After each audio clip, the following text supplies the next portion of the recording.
దేవుని విరోధులు, దేవుని శత్రువులు అంటే ఒక కోణంలో మనమందరము కూడా అదే స్థానంలో ఉన్నాం.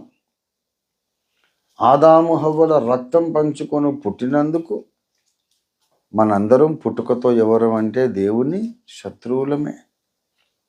అయినా దేవుని ఉగ్రతకు మనము పాత్రులమైనా కూడా ఆయన మన మీద ఉగ్రత చూపలేదు, కానీ మొదట ప్రేమను చూపించాడు, మొదట కృపను చూపించాడు, దయ చూపించాడు. ఇది తిరస్కరించినోడి మీద ఉగ్రత నిలబడుతుంది. నేను ప్రేమ చూపించాను, కల్వరి శిలువలో మీ కొరకు నా ప్రాణము నరిపించి ఉగ్రతకు పాత్రులైన మీకు ప్రేమను చూపడానికి నేను శిలువలో యజ్ఞమయ్యాను. ఇది మీరు అంగీకరిస్తే నా ప్రేమే మీ మీద నిలబడుతుంది.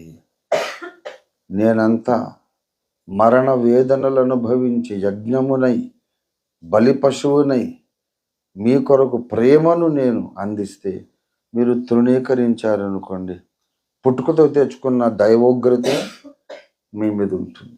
ఇంకా దానికి మీరే బాధ్యులు.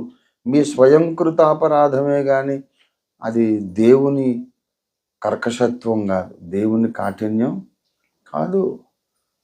అరే అసలు మీకు అవకాశమే లేదురా. నేను తప్పులు మీరు చేశారు, మీ తాత చేశాడు, మీ మొట్టమొదటి మూలపితరుడు చేశాడు. మీ జాతి అంతా అటువంటి జాతే. అయినా సరే మిమ్మల్ని నేను కరుణించి క్షమించి ఒక ఛాన్స్ ఇచ్చా. నేను ఇచ్చిన ఛాన్స్ మీరు త్రోసేశారు గనక పుట్టుకతో తెచ్చుకున్న దైవోగ్రత మీ మీదనే ఉంటుంది.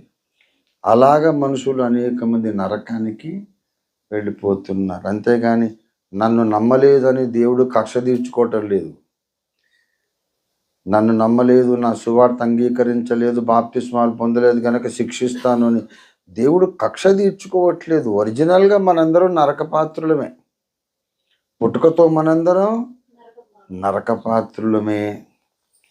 కానీ దేవుడు తప్పించుకోవడానికి అవకాశం ఇస్తే దాన్ని రిజెక్ట్ చేసిన వాళ్ళు తమంత తామే తమ స్వయంకృతాపరాధముగా వాళ్ళు నరకానికి వెళుతున్నారు. దానికి ఆ మనుషులే బాధ్యులు, కానీ దేవుణ్ణి దూషించడం న్యాయం కాదు. ఇంకేం చేయమంటారా? ప్రవక్తలను పంపాను, లేఖనాలు రాయించాను. మీరు ఎక్కడెక్కడో కొత్త కొత్త మతాలు స్థాపించుకొని మత గ్రంథాలు రాసుకుంటే అందులో కూడా నేను చొరబడి నన్ను గూర్చిన ప్రవచనాలు రాయించాను. చరిత్రలో సాక్ష్యాలు, శాస్త్రీయ విజ్ఞానం అభివృద్ధి పొందిన కొలది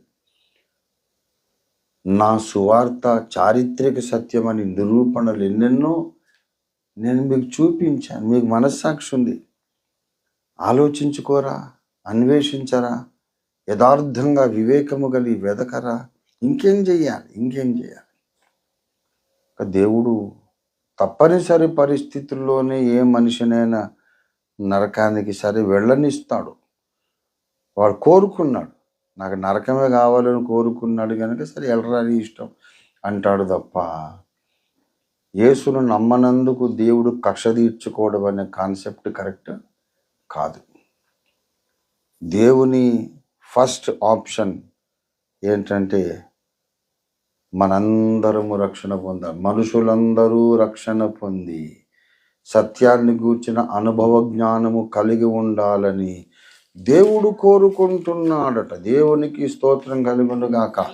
దయచేసి 1 తిమోతి పత్రిక 2వ అధ్యాయము 4వ వచనం. ఆయన మనుషులందరూ రక్షణ పొంది సత్యమును గూర్చిన అనుభవ జ్ఞానము గలవారై ఉండవలెనని ఇచ్చయించుచున్నాడు. దేవుని కోరిక ఏంటి? మనుషులందరూ రక్షణ పొందాలని దేవుడు అనుకుంటే ఎదురించినోడెవడు? మరి అందరినీ పరలోకానికి తీసుకెళ్ళొచ్చు కదా అని మూర్ఖంగా మాట్లాడతారు కొంతమంది. దేవుడు మెషిన్లను, రోబోలను తయారు చేయలేదు. మనుషులను దేవుని వలె ఆలోచన శక్తి, స్వయం నిర్ణయ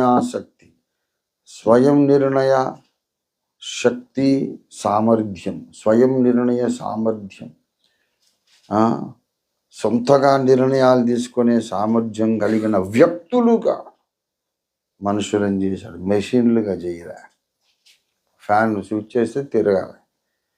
దాని సొంత మెదడు లేదు. అది నిర్ణయించుకోలేదు, తిరగాలన్నా వద్దా అని నిర్ణయించుకోలేదు. అది ఫ్యాన్ బాగుంటే తిరుగుతుంది, తిరగలేదంటే చెడిపోయిందని అర్థం. అంతేగాని నాకు అవిధేయురాలైంది అని కేసు పెట్టలేము. పోలీస్ స్టేషన్కి పోయి మా ఫ్యాన్ నా మాట వింటలేదండి అని కేసు పెడితే నువ్వు ముందు మెంటల్ హాస్పిటల్కి పో సార్, లేకపోతే ఇంకో ఫ్యాన్ కొనుక్కో. ఫ్యాన్ మీద కేసు పెడతావేంటి? అది మెషిను, దానికి మెదడు ఉందా, వ్యక్తిత్వం ఉందా? దాని మీద కేసు ఏమిటి? ఫ్యాన్లన్నీ తిరగవాలని రాజ్యాంగంలో ఉండదు. అది మెషిన్ బాగుంటే తిరుగుతుంది, లేకపోతే అవతల పారేసి కొత్తది కొనుక్కోవాలి, రిపేర్ చేసుకోవాలి, అంతే. మెషిన్ అది. కానీ నా కొడుకు నా మాట వింటం లేదంటే కేసు. అదేమో మెషిన్, వీడేమో వ్యక్తి. మనుషులందరము వ్యక్తులం, మెషిన్లం కాదు. మనుషులందరూ రక్షణ పొందాలని దేవుడు ఆశించాడు. మరి ఆశిస్తే ఆయన ఎదురు చెప్పినోడు దేవుడు పరలోకానికి తీసుకెళ్ళొచ్చు కదా. అంటే ఒక తండ్రికి 5 కొడుకులు ఉన్నారు. నా కొడుకులందరూ బాగా చదువుకోవాలని ఆశిస్తాడు. కానీ మరి వాడు చదువుకోకపోతే ఆయన ఏం చేస్తాడు? ఒకడు బడికి వెళ్ళలేదు, డుమ్మా కొట్టాడు, కుంటి సాకులు చెప్పి, బడికి వెళ్తానని చెప్పి సినిమాలకు తిరిగి, మ్యాట్నీలో పోయి, చెడు స్నేహాలు మరిగి, చదువుకోకుండా చెడు స్నేహాలు చేసి అన్ని చెడుల వాటిని నేర్చుకొని సర్వభ్రష్టుడైపోతాడు. దానికి తండ్రి బాధ్యుడా? మంచి బడిలో వేసాడు, ఫీజు కట్టాడు, బట్టలు కొనిచ్చాడు, పుస్తకాలు కొనిచ్చాడు. తండ్రి చేయవలసిందంతా చేశాడు. వాడు తన మెదడు, తన మనస్సు, తన విచక్షణ, తనకున్నటువంటి స్వయం నిర్ణయ అధికారం ఉపయోగించుకొని వాడు మంచి దారి నడవాలి. మనుషులందరూ దేవుని వలె వ్యక్తిత్వము కలిగిన వారు కనుక అందరూ రక్షణ పొందాలని ఆశపడ్డాడు. అందరి రక్షణ కొరకు ఏర్పాటు ఆయన చేశారు. దాన్ని వాళ్ళు ఉపయోగించుకోవాలి. నాకొద్దు, నేను ఇట్లాగే నరకానికి వెళ్తా అంటే వాడిని బరబరా లాక్కొని పరలోకానికి తీసుకుపోడు దేవుడు. నీ ఇష్టం బేట. నా బిడ్డ, నేను కొడుకుగా చూశాను తప్ప, కూతురుగా చూశాను తప్ప, మిమ్మల్ని నేను బానిసలుగా నేను చూడట్లేదు. మీ ఇష్టమే. మీరు న్యాయంగా ఆలోచించాలి.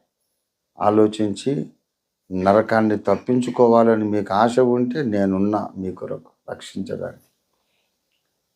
మీకు ఆశ లేకపోతే నేను మిమ్మల్ని బలవంతాన రక్షించలేను. నేను నా కొడుకును బలవంతాన డాక్టర్ని చేయగలనా? బలవంతాన ఇంజనీర్ చేయగలనా? బలవంతాన ప్రొఫెసర్ ఆశించగలను, అంతే. ఆశించగలను కానీ బలవంతాన డాక్టర్ను ప్రొఫెసర్ను చేయగలనా? దేవుడు కూడా అలాగే ఆశిస్తున్నాడట. మనుషులందరూ రక్షణ పొంది సత్యమును కూర్చిన అనుభవ జ్ఞానం పొంది ఉండాలని దేవుడు ఆశించుచున్నాడు, ఇచ్చయించుచున్నాడు. దేవునికి స్తోత్రం. దేవుని ఇష్టాన్ని గౌరవించిన వారు ధన్యులు, అదృష్టవంతులు. కొంతమంది రక్షణ పొందుతానే ఉన్నారు. దేవునికి స్తోత్రం కలుగును గాక. హల్లెలూయా.